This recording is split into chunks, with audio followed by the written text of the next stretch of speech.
में राजनीतिक पार्टियां पड़ गई है तनाव में, क्योंकि कई छात्र कूद चुके हैं चुनाव में। जी आप सही सुन रहे हैं, झारखंड में पहली बार ऐसा हो रहा है कि छात्र सीधे तौर पर चुनावी मैदान में उतरे। इससे पहले छात्र का राजनीतिक सपोर्ट रहता था। बता दें कि रामगढ़ विधानसभा उपचुनाव में छात्र, उनको ऐसा महसूस हो रहा है कि सरकार उनके साथ वादा खिलाफी कर रही है। इसको लेकर के वो डायरेक्ट चुनाव में उतरने की मंशा बना चुके हैं, और यहां तक कि कई ऐसे छात्र जो हैं वो चुनावी पर्चा खरीद चुके हैं, नामांकन पर्चा खरीद चुके हैं, नामांकन में भाग लेने के लिए तैयार हैं। इसके पीछे का रीजन थोड़ा सा जान लेते हैं कि बैकग्राउंड क्या है। आपको बता दें कि दिसंबर का माह था जिसमें हाईकोर्ट ने झारखंड की बनी हुई नियोजन नीति को ठुकरा दिया था। तब यहाँ के जो छात्र थे उनके अंदर का गुस्सा फूटा, चूंकि उनको कहीं ना कहीं नियुक्ति में असंभावनाएं दिख रही थी। इसके बीच उन्होंने यहाँ पर विधानसभा घेराव करने का कोशिश किया गया था, पूरे रांची भर में आंदोलन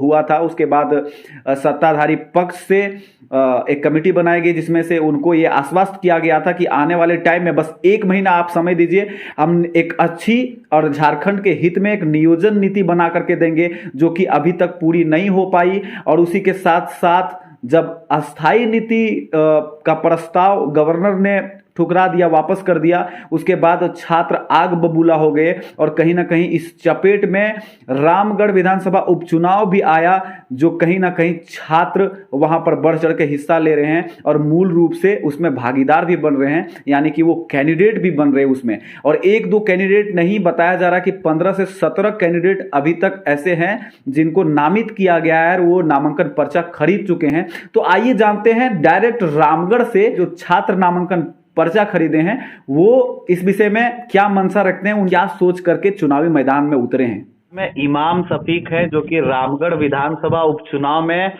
छात्रों की तरफ से नामांकन भरने जा रहे हैं। क्या प्लानिंग है आप लोग का कि छात्र लोग राजनीति में उतर रहे हैं रामगढ़ उपचुनाव में? बिल्कुल सर, आपका स्वागत, आपका शुक्रिया और तमाम आपके दर्शकों को। झारखंड में 22 साल से युवाओं के साथ शोषण हुआ है, छात्रों के साथ, अभ्यर्थियों के साथ।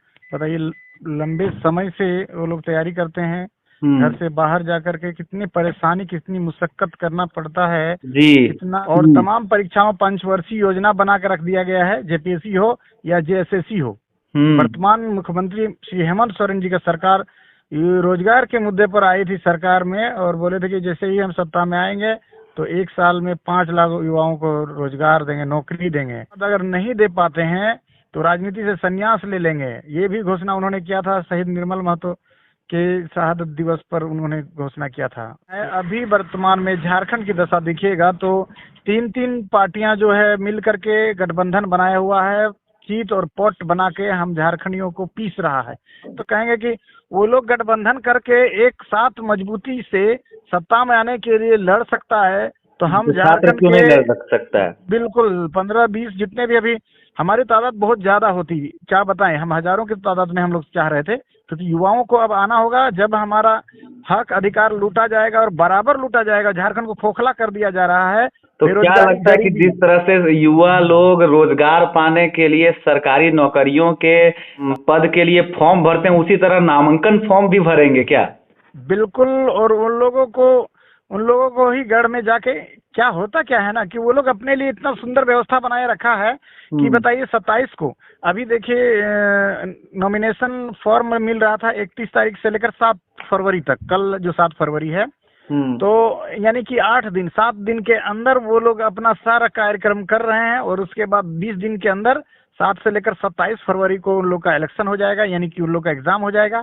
और 2 दिन के बाद ही 2 मार्च को ही रिजल्ट आ जाएगा। 2 दिन 3 दिन भी नहीं, 2 दिन के बाद तीसरा दिन में वो लोग का रिजल्ट आ जा रहा है। और हम लोग का 3 साल 5 साल 10 साल परेशान करके रखा है। तो इसी को देखते हुए कि इससे तो अच्छा है कि हम लोगों को कंपटीशन का तैयारी करने से अच्छा है कि कोई ने विधायकीय में चला जाए, क्योंकि सरल है, इसमें रद्द भी नहीं होता है, तय समय पर वो लोग का इलेक्शन भी होता है, तय समय पर रिजल्ट भी आता है, और कोई रद्द होने का कोई संभावना नहीं है, भीड़ ही नहीं है, कंपटीशन ही नहीं है। तो जहाँ कंपटीशन नहीं है वहां जाना चाहिए हम लोगों को। बिल्कुल शफीक जी, क्या लगता है आपको कि जैसे छात्र अगर नेता बनेंगे, विधायिका में आ जाएंगे, जिस तरह से शुरुआत की है रामगढ़ उपचुनाव से, तो क्या लगता है कि अस्थाई नीति और नियोजन नीति झारखंड के हित में बना पाएंगे आप लोग, या बन पाएगी? बिल्कुल उसी से उपजा हुआ है। पिछले 1 साल से भाषा आंदोलन, खतियान आंदोलन करते करते हम लोग तंग आ गए, परेशान हो गए। ये लोग सिर्फ गोल गोल घुमा रहे हैं। जहां काम करना था कैबिनेट में पास करके तुरंत लागू हो सकता था, क्योंकि इससे पहले रघुवर सरकार ने 1985 वाला जो लागू किया था तो कैबिनेट में डायरेक्ट हुआ था। तो ये विधानसभा स्पेशल सत्र बुलाते हैं, इतना नौटंकी करते हैं लोग, इतना ठगने का काम। और बाद में देखिए वो वहां पर गया, केंद्र में भेज दिया, और जोहार यात्रा, यानी हमारे आंदोलन को भी हाईजैक करने का कोशिश करने लगे वो। और जोहार यात्रा सरकार हम बनाते हैं तो वो काम करने के लिए बनाते हैं कि रोड में वो यात्रा निकालने के लिए सरकार बनाते हैं। तो मुख्यमंत्री को काम करना चाहिए ना। 3 साल बर्बाद हो गया और 2 साल बचा है, 1 साल ये 23 भी खत्म होने को है। तो वो एक नियोजन नीति नहीं बना पाते हैं और दूसरे नियोजन नीति को रद्द कर देते हैं। तो बहुत ज्यादा पीड़ा है और बहुत ज्यादा इन लोगों ने छला है। तो अच्छा, हम लोग छात्रों के टक्कर में कौन है इमाम जी, शफीक भाई? छात्रों के टक्कर में कौन है रामगढ़ विधानसभा चुनाव में? छात्रों के टक्कर में कोई नहीं है। छात्रों के साथ जनता का आशीर्वाद है सर, और जनता ही हमारा और पूरा लोकतंत्र का मालिक है। वो जैसा निर्णय लेंगे, उन्हें शराब चाहिए या उनको परिवारवाद चाहिए या उनको पैसा चाहिए या सही में नियोजन नीति चाहिए, खतियान नीति चाहिए, हम लोग छात्र का जो गठबंधन बनाएंगे उसमें जो भी होगा हम लोग शर्त रहेगा, राइट टू रिकॉल पर हम लोग काम करेंगे। राइट टू रिकॉल तो यदि हमारा जो विधायक जिसको हम लोग गठबंधन हम लोग नॉमिनेशन के लिए ही करेंगे, आगे बढ़ाएंगे, वो बॉन्ड लिखाएंगे और वो 6 महीने के अंदर यदि वो उस पहल नहीं करता है, बढ़ चढ़ करके रोजगार के मामले में, नियोजन नीति के मामले में, खतियान नीति के मामले में नहीं आवाज उठाता है, तो सतह उसकी विधायकी खत्म कर देंगे। राइट। नमस्कार। नमस्कार जी, आप रामगढ़ चुनाव में नामांकन करवाने जा रहे हैं सर? जी, कल नामांकन करवाएंगे छात्र संगठन की ओर से। छात्र नेता हैं या फिर छात्रों के हित के लिए ये कदम उठा रहे हैं? नहीं, छात्र नेता नहीं है, छात्रों के हित के लिए हम ये कदम उठा रहे हैं और चुनावी दंगल में आ रहे हैं। तो आप लोग का क्या मकसद है? पहले ऐसा कभी नहीं हुआ कि छात्र चुनावी मैदान में जिस तरह से रामगढ़ उपचुनाव में कूद रहे हैं, ऐसा कभी नहीं कूदे। हम वहाँ सुन रहे हैं कि एक छात्र नहीं बल्कि कई छात्र चुनावी दंगल में कूदने को तैयार हैं। इसके पीछे क्या कारण है? कारण है कि वैकेंसी टाइम पर आती नहीं है, जो वैकेंसी आती है वो भी रद्द हो जा रही है। लोग इसको विधानसभा चुनाव को एक नियुक्ति के रूप में देख रहे हैं कि एक वैकेंसी है और समय पर एग्जाम होगा, समय पर रिजल्ट होगा।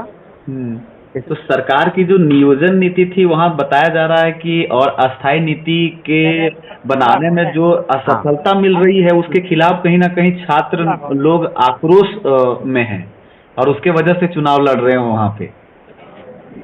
देखिए, हम लोग का छात्र के हित में आज तक जो है एक ना आसान नीति बन पाई, ना नियोजन नीति बन पाई और न किसी तरह का कोई रोजगार वैकेंसी वगैरह के लिए उपलब्ध कराया गया सरकार के द्वारा, और इससे हम लोग नाराज हैं और इसके खिलाफ में जो है हम लोग चुनाव प्रक्रिया में आए हैं। तो छात्र के सहयोग से ही खड़ा हो गए हैं। तो आपको लगता है कि वहाँ पर कोई छात्र बनेगा रामगढ़ का विधायक?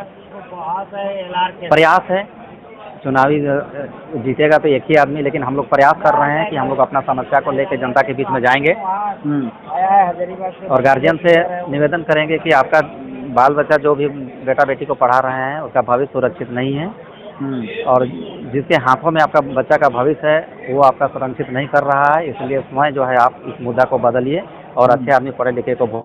रामगढ़ के ही एक छात्र हैं या छात्र नेता, हम इन्हीं से जानेंगे इनका परिचय। मेरा नाम साजिर अंसारी।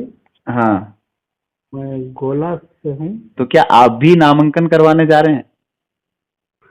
नामांकन हमारे छात्र लोग, बहुत सारे लोग करा रहे हैं, इसमें मैं नहीं हूँ, लेकिन बहुत सारे जो छात्र प्रतिनिधि है वो लोग शामिल हो रहे हैं।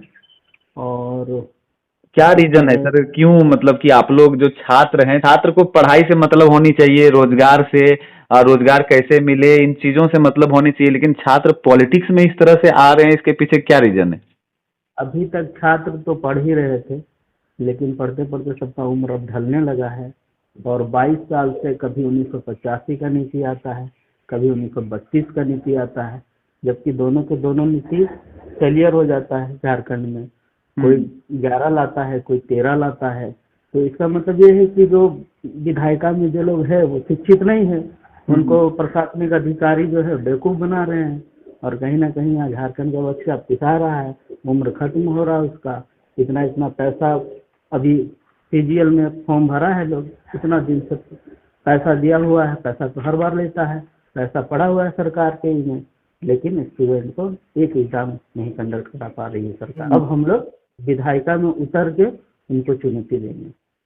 तो क्या लगता है कि झारखंड का जो युवाओं के रोजगार को लेकर के समस्या है या नियोजन नीति को लेकर के समस्या है, इसमें अगर छात्र राजनीति में आएंगे, विधायिका में आएंगे तो ये सॉर्ट आउट हो सकता है?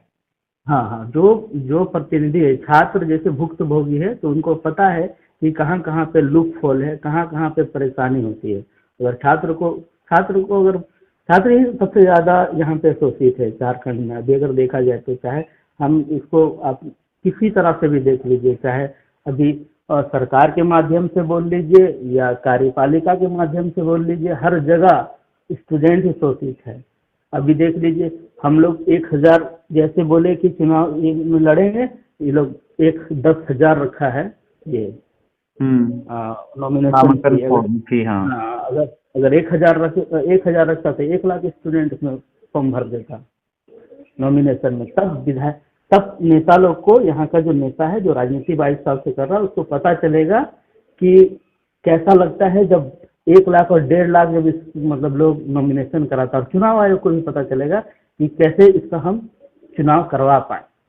ठीक है सर, बहुत बहुत धन्यवाद। तो आपने सुना कि किस तरह से लोग महसूस करते हैं, और जो नामांकन करवाने जा रहे हैं और चुनावी मैदान में उतरने जा रहे हैं, उनका मानना है कि कहीं ना कहीं जो 22 साल का झारखंड है, वहां के युवाओं के साथ, वहां के छात्रों के साथ कहीं ना कहीं शोषण किया जा रहा है, और अब कहीं ना कहीं पानी सर के ऊपर जा रहा है, और हमें अब विधायिका में आने की जरूरत है, हमें अब सिस्टम में घुसने की जरूरत है, और यहां से कुछ नीति बनाने की जरूरत है। तो आपने देखा कि रामगढ़ विधानसभा उपचुनाव में कैसे छात्र लोग, बिल्कुल रामगढ़ विधानसभा उपचुनाव के लिए बने रहे आप रिपोर्टर पोस्ट पर। एक से एक आने वाले नई अपडेट्स यहां पर आपको मिल जाएंगी, और कैसे वहां पर तैयारी चल रही है, क्या कुछ हो रहा है, इसके लिए आप रिपोर्टर पोस्ट पे बने रहें।